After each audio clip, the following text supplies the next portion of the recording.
Hello everyone, a very good morning. Welcome back to Mission IS and PCS. I hope you guys are doing well. आज है 29 दिसंबर 2023 और आज के इस video में हम करंट अफेयर्स के जितने भी इंपॉर्टेंट क्वेश्चंस हैं उन सभी को डिस्कस करेंगे जो कि आपके आगे आने वाले एग्जाम्स में आपको बहुत ज़्यादा हेल्प करेंगे। तो चलिए शुरू करते हैं हमारा आज का ये क्विज सेशन। वीडियो में हमारे साथ एंड तक बने रहिएगा। एंड में आप लोगों के लिए रिविजन क्वेश्चंस हैं, प्लीज़ इन क्वेश्चंस को सॉल्व कीजिए एंड आपका जो भी स्कोर आता है उसको कॉमेंट बॉक्स में ज़रूर बताइएगा। आज का जो हमारा फर्स्ट इंपॉर्टेंट क्वेश्चन है that is the incident of ammonia gas leakage is reported at which place।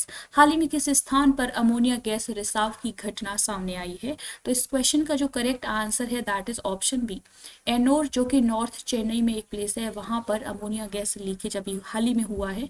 Tamil Nadu में ये जगह है। बेसिकली यहाँ पर एक फर्टिलाइजर प्लांट है जिसका नाम है कोरोमंडल इंटरनेशनल लिमिटेड। वहां पर अंडर वाटर पाइपलाइन में इस गैस का लीकेज हुआ है। तो यहाँ पर जो है इस घटना की वजह से, अमोनिया गैस लीकेज की वजह से लोगों को काफ़ी प्रॉब्लम हुई है, क्योंकि अमोनिया गैस जो होती है वो हमारी हेल्थ पर नेगेटिव इम्पैक्ट डालती है।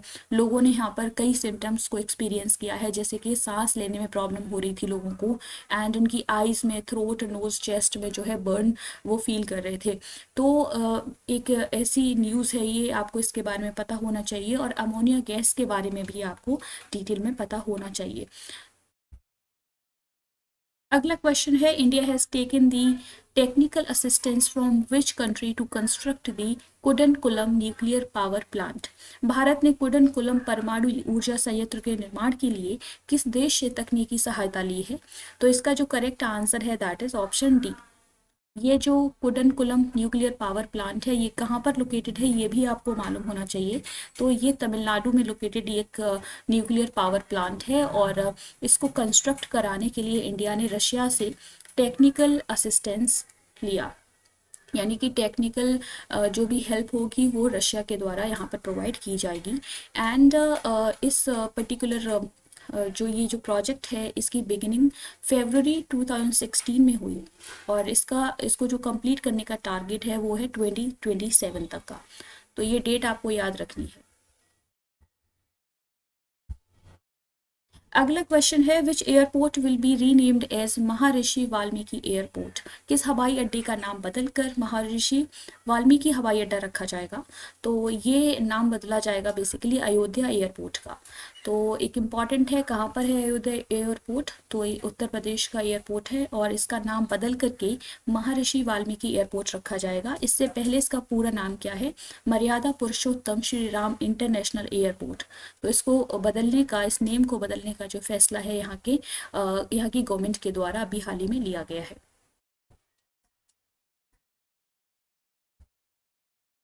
अगला क्वेश्चन है, फतह second a guided multi launch rocket system was successfully conducted by.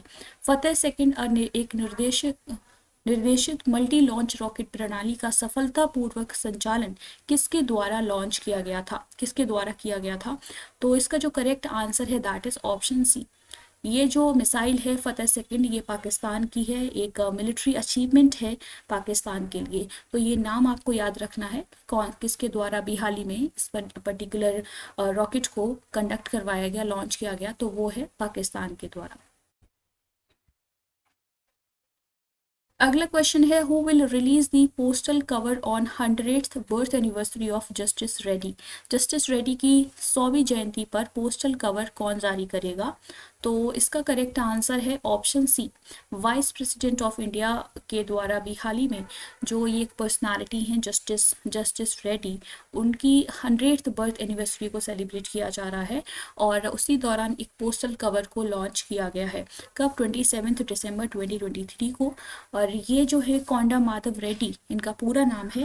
इनका भारत का जो लीगल सिस्टम है उसमें काफ़ी इम्पोर्टेंट इनका योगदान रहा। ये आंध्र प्रदेश मुंबई हाई कोर्ट के चीफ जस्टिस रहे, इसके अलावा महाराष्ट्र के गवर्नर रहे। तो इनके कंट्रीब्यूशन को ऑनर करने के लिए अभी हाल ही में जो है एक पोस्टल कवर को जारी किया गया है, रिलीज किया गया है, किसके द्वारा, president vice president of India के द्वारा। और ये जो सेरेमनी है वो कहाँ पर हुई, तो ये एवी कॉलेज इन गगन महल हैदराबाद में ये जो सेरेमनी है वो हुई। अगला क्वेश्चन है, recently Pooja Dhanda has been suspended belongs to which sport. हाल ही में पूजा ढांडा को निलंबित कर दिया गया है, वह किस खेल से संबंधित है। तो पूजा ढांडा जो कि एक इंडियन रेसलर है, इनको अभी हाल ही में जो है डोपिंग के केस में इनको अभी हाल ही में सस्पेंड कर दिया गया है नेशनल एंटी डोपिंग एजेंसी के द्वारा 1 साल के लिए। आपको पता होना चाहिए कि कौन से खेल से संबंधित है। Who has become first Indian to be appointed to the governing board of the International Table Tennis Federation? अंतरराष्ट्रीय टेबल टेनिस महासंघ के गवर्निंग बोर्ड में नियुक्त होने वाले पहले भारतीय कौन बन गए हैं। तो ये बनी है वीटा डानी। इनको अभी हाल ही में ये इंटरनेशनल टेबल टेनिस फेडरेशन के गवर्निंग बोर्ड की मेंबर बन गई हैं और ये पहली भारतीय बनी है जिनको इस बोर्ड के लिए नियुक्त किया गया है। तो इन्होंने हिस्ट्री को क्रिएट किया है। तो इम्पॉर्टेंट है, ये अपॉइंटमेंट बहुत ही इम्पॉर्टेंट है आप लोगों के लिए, आपको पता होना चाहिए।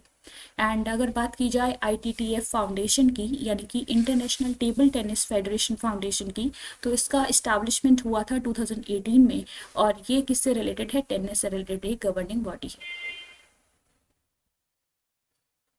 अगला क्वेश्चन है, recently green hydrogen policies being implemented by which state government. हाल ही में किस राज्य द्वारा ग्रीन हाइड्रोजन नीति लागू की जा रही है। तो इसका जो करेक्ट आंसर है that is option A, Uttar Pradesh की गवर्नमेंट के द्वारा अभी हाल ही में एक डिसीजन लिया गया है। ग्रीन हाइड्रोजन पॉलिसी 2023 को यहाँ पर इम्प्लीमेंट करने की बात की जा रही है। ग्रीन हाइड्रोजन पॉलिसी का जो ऑब्जेक्टिव है वो यही रहेगा कि क्लाइमेट चेंज के इशू को टैकल करना एंड क्लीन एनर्जी को प्रमोट करना। क्योंकि जब भी ग्रीन हाइड्रोजन का प्रोडक्शन होता है तो उसमें जो ग्रीन हाउस गैसेस हैं उनका एमिशन बहुत ही कम होता है और ये एक फॉसिल फ्यूल का ऑल्टरनेटिव हो सकता है। तो काफ़ी इंपॉर्टेंट है, ये आपको पता होना चाहिए कि कौन सी स्टेट गवर्नमेंट के द्वारा ये स्टेप लिया गया है अभी हाल ही में। Green hydrogen policy 2023 Uttar Pradesh की गवर्नमेंट के द्वारा जो है इम्प्लीमेंट करने की बात की जा रही है। अगला क्वेश्चन है, when is good governance day celebrated every year. प्रत्येक वर्ष सुशासन दिवस कब मनाया जाता है। तो ये जो गुड गवर्नेंस डे है वो हर साल 25 दिसंबर को सेलिब्रेट किया जाता है। तो ऑप्शन डी इज करेक्ट। ये बेसिकली जो हमारे देश के फॉर्मर प्राइम मिनिस्टर हैं अटल बिहारी वाजपेयी जी, उनकी बर्थ एनिवर्सरी को जो है गुड गवर्नेंस डे के रूप में सेलिब्रेट किया जाता है हर साल। अभी हाल ही में 25 दिसंबर 2023 को भी गुड गवर्नेंस डे सेलिब्रेट किया गया और इस डे की बिगिनिंग हुई 23 दिसंबर 2014 को, जब हमारे देश के प्राइम मिनिस्टर ने इस डे को डिक्लेयर किया क्योंकि इसी दिन अटल बिहारी वाजपेयी को भारत रत्न अवार्ड दिया गया था। इसके साथ एक और पर्सनालिटी है जिनको अवार्ड मिला था 2014 में, वो है पंडित मदन मोहन मालवीय और उनको ये पोस्टमसली अवार्ड दिया गया था, यानी कि मरणोपरांत उनको ये अवार्ड मिला था। एंड इस डे का क्या ऑब्जेक्टिव रहता है, क्यों सेलिब्रेट किया जाता है good governance day, so that कि हमारा जो डेमोक्रेटिक सेटअप है, जो लोकतांत्रिक देश है हमारा, तो लोगों को बेसिकली एजुकेट किया जा सके, लोगों को अवेयर किया जा सके उनके रूल्स के बारे में, उनकी जिम्मेदारियों के बारे में, ड्यूटीज़ के बारे में, सो दैट कि हमारा जो पूरा सिस्टम है वो बहुत ही अच्छी तरीके से रन किया जा सके। क्योंकि जो गवर्नमेंट है उसकी अकाउंटेबिलिटी के बारे में, एडमिनिस्ट्रेशन के बारे में लोगों को अवेयर किया जाएगा, तभी लोग जो है वो एक्टिव रहेंगे और अपने राइट्स के लिए, अपनी रिस्पॉन्सिबिलिटीज़ के लिए जागरूक रहेंगे।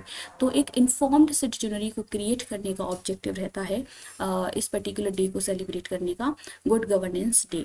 एंड अकाउंटेबिलिटी का क्या मतलब होता है बेसिकली कि गवर्नमेंट कोई जो भी स्टेप ले रही है, कोई इनिशिएटिव ला रही है, कोई एक्शन ले रही है, तो उसके पीछे का क्या ऑब्जेक्टिव है ये लोगों को पता होना चाहिए, सरकार को जवाबदेह होना चाहिए। तो ये मतलब होता है अकाउंटेबिलिटी का। प्रीवियस क्लास में जो आप लोगों से क्वेश्चंस पूछे थे उनके करेक्ट आंसर्स हैं। The book titled breaking the mould reimagining India's economic future is authored by whom, Raghuram Rajan. Second question है, recently prime minister of India has released a literary collection of which historical personality, Madan Mohan Malviya. तो आज के लिए आप लोगों के लिए revision questions हैं। Which Indian city has achieved the Guinness record with largest table ensemble. Second question है, a strategic initiative MedTech Mitra is launched by which union ministry. In questions को हमने प्रीवियस क्लास में discuss किया था। उम्मीद है आप लोग इनके आंसर्स दे पाएंगे। प्लीज़ इनके आंसर्स आप लोग कमेंट बॉक्स में ज़रूर दीजिएगा। तो ये थे आज के इंपॉर्टेंट करंट अफेयर्स के क्वेश्चंस। होपफुली आपको ये वीडियो पसंद आई होगी। अगर आपको हमारा ये इनिशिएटिव पसंद आता है तो प्लीज़ इसको सपोर्ट कीजिए, लाइक कीजिए, शेयर कीजिए एंड सब्सक्राइब कीजिए हमारा channel mission IAS and PCS। And current affairs के डेली क्वेश्चंस को सॉल्व करने के लिए जुड़े रहिए हमारे इस चैनल से। एंड गाइस प्लीज़ अपना पार्टिसिपेशन इस सीरीज़ में बढ़ाइएगा, क्योंकि ये सीरीज़ आप लोगों के लिए है। आप लोगों को बहुत ज़्यादा इससे बेनिफिट होने वाला है अगर आप डेली बेसिस पर इन क्वेश्चंस को सॉल्व करेंगे। ये डेली करंट अफेयर्स के क्वेश्चंस हैं जो कि हर कॉम्पिटिटिव एग्जाम्स में पूछे ही जाते हैं। तो आप लोग यहाँ पर बिल्कुल free of cost in questions को प्रैक्टिस करिए और अपनी प्रिपरेशन को काफ़ी बेहतर बनाइए। इसी तरीके से डेली बेसिस पर पढ़ते रहिए और इन क्वेश्चंस को सॉल्व करते रहिए। आज के लिए इतना ही। Thank you, take care, bye bye.